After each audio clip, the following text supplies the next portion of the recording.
All right, good morning, people of YouTube. So this time we are back with an updated version of Fenrir-Loogamon for the BT15 metagame. So if any of you guys are signed up for online regionals or anything where you need to try to win that serialized Omnimon, this is a deck that has a very good chance of taking you all the way. Fenrirlooga is a deck that was always good, but then got really key consistency pieces in BT15 that make it a lot better. So if you guys like this kind of content, make sure you guys like and subscribe. Without further ado, we will start as always with the Digitama. We are playing 4 copies of the Bowmon or Baumon or whatever you want to call them. This is really the only egg that you can play. So we are playing 4 of this. There is no need for a 5th Digitama because you are a 1-stack kill deck.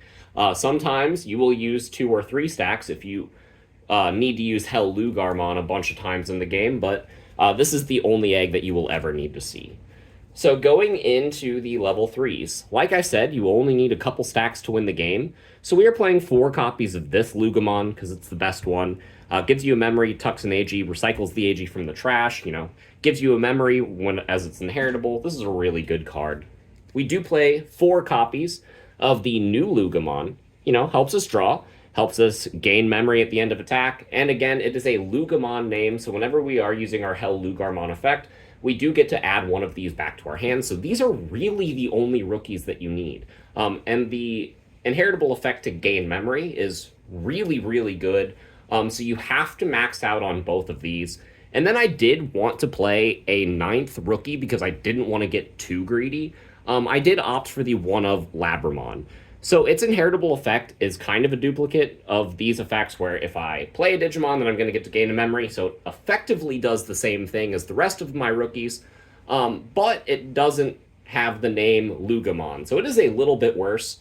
But this card does allow us to replace one of our Fangmons because it has a similar on-play effect to be able to discard a card and add a piece back. So this is a really fantastic addition to the deck, but it is the least mandatory card in the list. And I was actually testing at just 8 rookies for quite a while, and it was doing just fine, but I didn't want to be too greedy. So, going into the level 4s. Starting us off, we do have the 4 copies of Loogarmon from BT14. Its effect is really nice, and its inheritable effect to gain memory is really nice. It's our only mandatory 4 of in the deck because of that inheritable effect to gain memory, being able to ensure that you can keep your turn whenever you're doing the Fenrir play. I do play 2 more discard outlets for when attacking, just in case I need to trigger the Baumon to go into a level 5, like end my turn with a Hell Lugar play, which is really, really nice. We do play the 2 copies of the BT15 Lugar. So again, it has an inheritable effect that will give us memory, which is nice. It has a when digivolving and when attacking effect to give us DP. So if we're playing against any of those matchups that are, red, or sometimes even green, like Bugs, or War Greymon, or Jessmon, something that we need big DP to swing over, this card can help us get there, especially whenever we start triggering Alliance. So it's really fantastic, and again, I did want 6 cards that had a inheritable effect to gain memory that I wanted in my main stack. So also it being red is pretty nice, just in case you need to trigger something like a Delicate Plan. So going on to the rest of the level 4s, we do play the 1 copy of Fangmon. Like I said, I was able to cut this card down because we did include the Labramon. Being able to discard a card and grab a piece back is still very nice. We do have 2 copies of the blackgato.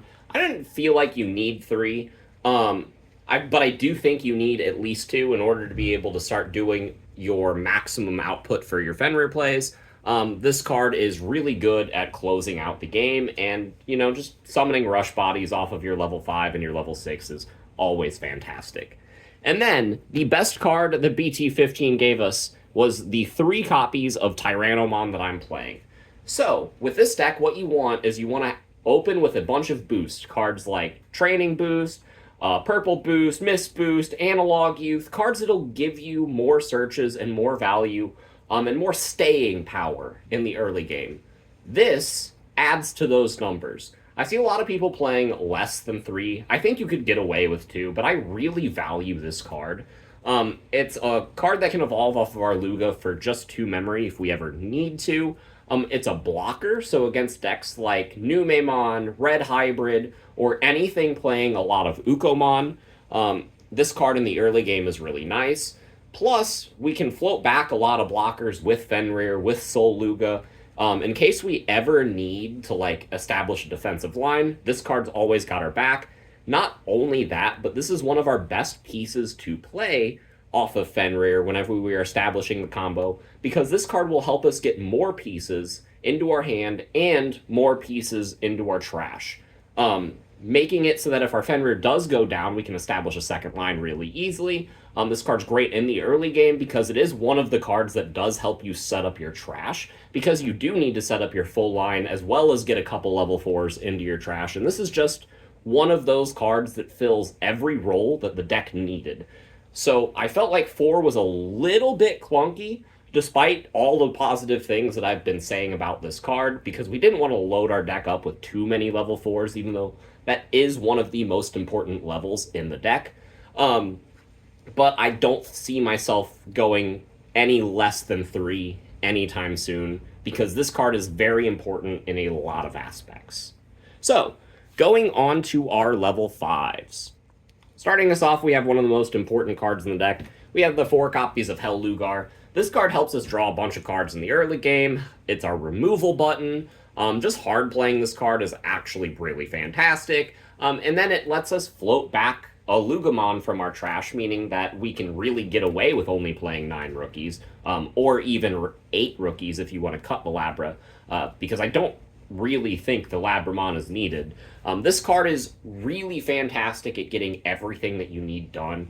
If you play any less than 4 of this card in your Fenrir deck, it is definitely a mistake. You need to reevaluate your decision, because this card really does everything that the deck needs it to. We do play 4 copies of Looga. This is definitely the less important of our level 5s, but it does help us establish a full combo, giving us an unsuspend, giving us another Digimon, giving us another memory when attacking. Like, full combo, this card is what you want to be seeing, but you do only need to see one of this card in order to win the game. And it is a really good piece, so these are the 8 level 5s that I am playing to establish full line. I am playing one more level 5, however. It is the single copy of Chimera.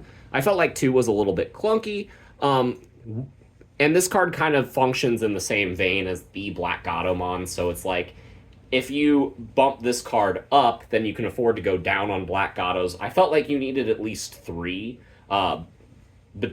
copies between at least this and blackgato, so I felt like just the one of Chimera was absolutely fine for me. But this card does help you get rid of floodgates. It helps you establish an extra attack for game.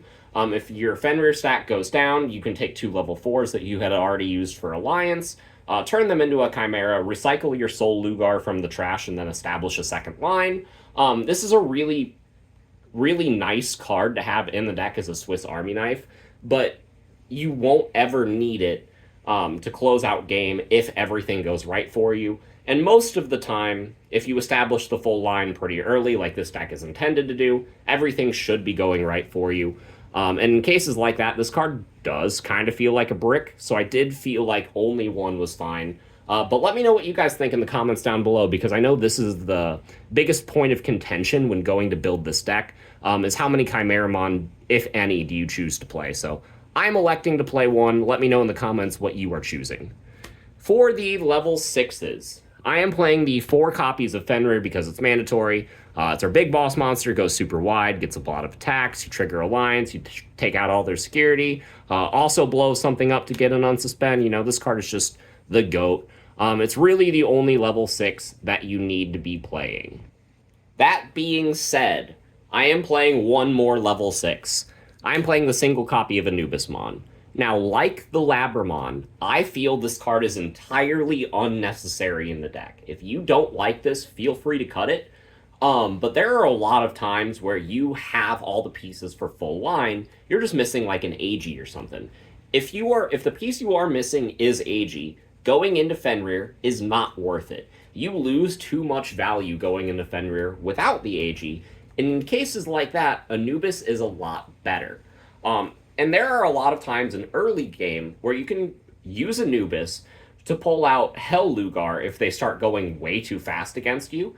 You can pop one of their level 5s and then pop your Helllugar to blow something else up, recycle your pieces, maybe trigger Analog Youth to gain some of that memory back and choke them. So that way they have a harder time dealing with the Anubis. And then on your next turn, you can trigger Anubis again and get the rest of the pieces that you need and fully establish your game. This card is here, like the Helllugar, to ensure that you get to the Fenrir combo. This card is very, very nice in a lot of key situations where you find yourself on the back foot. And for that reason, I do like the one of inclusion. But again, it is entirely unnecessary. It's one of those cards that a lot of players are cutting. But I feel like this deck does gain a lot of value from it because it does kind of double up on some of the things that you are already intending to do. And one of the things that I've found that this deck is kind of lacking is that it does feel a little bit limited only playing for level 6s. Granted, this is super good, and it's one of the best cards that you could be going into. But if you can't find it, like if 2 are in security and you bottom deck 1 early game, then you'll be really thankful that you play a 5th level 6 in the deck. Increasing your level 6 ratio is not bad in a deck like this where you really have a limited top end. So that is how I feel about Anubis. I think it's it's another contention point, like with the Chimera, on whether you choose to include this or not. For now, I am choosing to include this, and I think it does give me a lot of value. So for the rest of the deck, we do play 4 copies of AG. This card is mandatory. Alliance, blocker, yada yada, gives you memory. And you need it in your sources in order to just be able to trigger the combo because that's what your cards say. And this is just a really good card, and you need to see it at some point in the game. It is just another combo piece. We are playing 4 copies of Analog Youth because this card is just kind of broken. Being able to set up your hand, your trash, and combo really well with the Helllugar is ultimately fantastic. You can use this card with Anubis and your level 5s to ensure that you are passing your opponent as little memory as possible, meaning that they have less memory to put on aggression against you. And if you can stave off their attacks and set up a Fenrir play, then you win. And this card just ultimately helps with that. Playing any less than 4 copies of this card is definitely a mistake. So then we have our mandatory 6 boosts, right? We got 4 copies of Wisdom because, like Analog Youth, playing any less than 4 copies of this card in this deck is just a mistake. And then you have your option between Mist Memory Boost and Purple Memory Boost. They have pros and cons. Mist helps you set up your trash, but you don't get to control what card gets added to your hand. And Purple digs you super deep and lets you find any Digimon piece. So I do think they have different merits. Play around, find out which one you like better, because this slot is ultimately up to player preference. But most players pick one or the other and play 2 copies of that. I just wanted to show you guys both options because I think both are very valid and definitely up to personal taste. Now, for the 50th slot in the deck, I've seen some players play Crimson Blaze because your new Looga and your new Lugar are both part red. And I've seen some people play a Delicate Plan, which is the card that I am going with. So if you run into Security Control, Beelzemon, Leviamon, anything purple, anything yellow with scary security, sometimes green stuff, sometimes blue stuff, you're going to want to make sure that you're not triggering options whenever you're swinging in. And this card does that. And all you need is a red source, and this BT15 gave us that. So a Delicate Plan is a really fun option if you are anticipating going against decks with scary security. And since Security Control just won Worlds, I think that's a little bit likely. So I do like the one of inclusion.